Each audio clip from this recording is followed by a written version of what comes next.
Well, I tell you, a lot of people go on my YouTube and stuff, and they all seem to like stories about old fishermen and things like that. And this particular fisherman, I haven't seen for about 10 years, but it was a hell of a good story. And, he was a wonderful guy. And what happened was he pulled up at my shop in an old beat up Jeep, which he'd fish in, but he had everything on board. I'd see him down the beach, and this was the first time he'd actually come into my shop, and he was hanging around a bit. I knew he wanted to talk, so I started the conversation with him, thought I'd spend some time with him. He had a really awesome story that I got to hear over a period of a couple of weeks. He grew up in the valley. He was a Southern Baptist. Spent his childhood holidays on the south part of the island, down south. His parents and his uncles and cousins, they'd all meet there and they'd spend 2 weeks on the beach.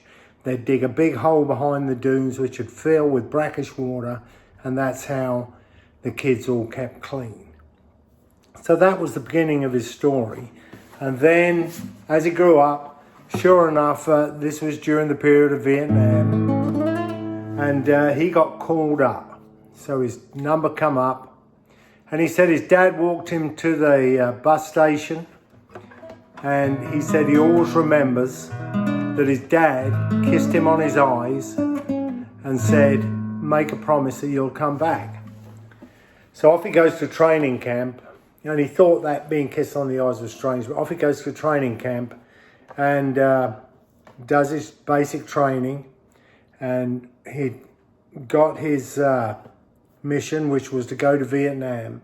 Before he went, I think he had a 2-week holiday.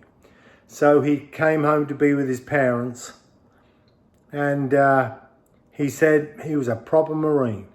He said he was smart, shoes shone. He said he was really smart and proud to be an American Marine. So off he goes to Vietnam. He gets there, gets off the airplane, puts him in a helicopter. They fly him up north.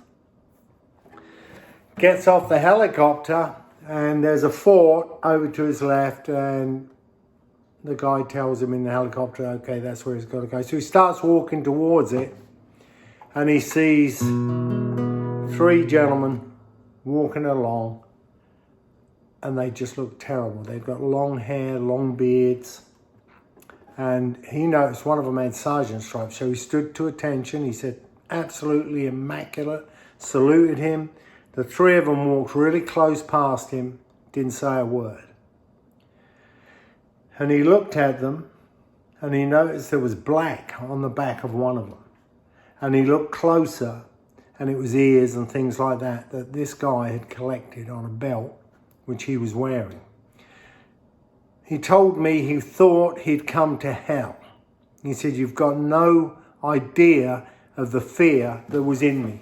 He said, I was so frightened, I couldn't shoot my gun, he said, for about 3 months. He said, I was totally useless.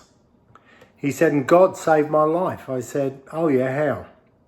He said, we were in a village and we were under attack, and I'd gone into this little wooden shack. He said, and I stood there with my gun. He said, and the Viet Cong run in, and they ran straight out that door, and they never saw me. He said, God made me invisible. He said, I was petrified. Sadly, in that time, his friend had been shot, and he was needing help, and he could hear him calling out. So he swallowed his fear, he ran out and got him, and dragged him back, and eventually got him to the helicopter. And he got him in the helicopter, and he got him with him, and the medic was holding his friend, and the medic was crying. And this gentleman actually drew me a picture he'd drawn of this instance of the medic holding his friend, crying as his friend was dying. He said this totally changed him. His fear turned to hate.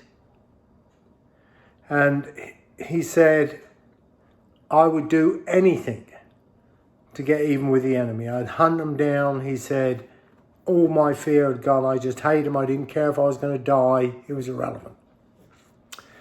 Anyhow, he got through the Vietnam War. He didn't get injured or anything. And he came home. He said to me that he was an alcoholic. He'd got through 3 wives. He said he loves his dog. He said, but people have no idea of the beast that lives inside of me that I fight every day. And he pulled out his phone and he played a recording from one of his friends who had phoned him, who was obviously going through traumatic stress, shouting that they were coming over the hill and all this. He said, this happens all the time. So I just wanted to share that story because he's a good fisherman, and how I gave him his name Newhart was he took his friend fishing down the National Seashore, or just before the National Seashore, Bog Hall Pier End, and his friend had a heart attack. So Newhart gets him, drags him into his Jeep and drives him all the way down to the hospital in town. Gets out the Jeep, gets hold of his friend, is dragging him across the car park, has a heart attack himself. That's why I called him Newhart, because he woke up and they put stints in him and everything, and but that's how he got his name. Anyhow, I thought that was a story I'd like to share with you. That's about Newhart, it was his name. I haven't seen the old boy for about 10 years. Hope he's still alive. Anyhow, that's a good story. There you go.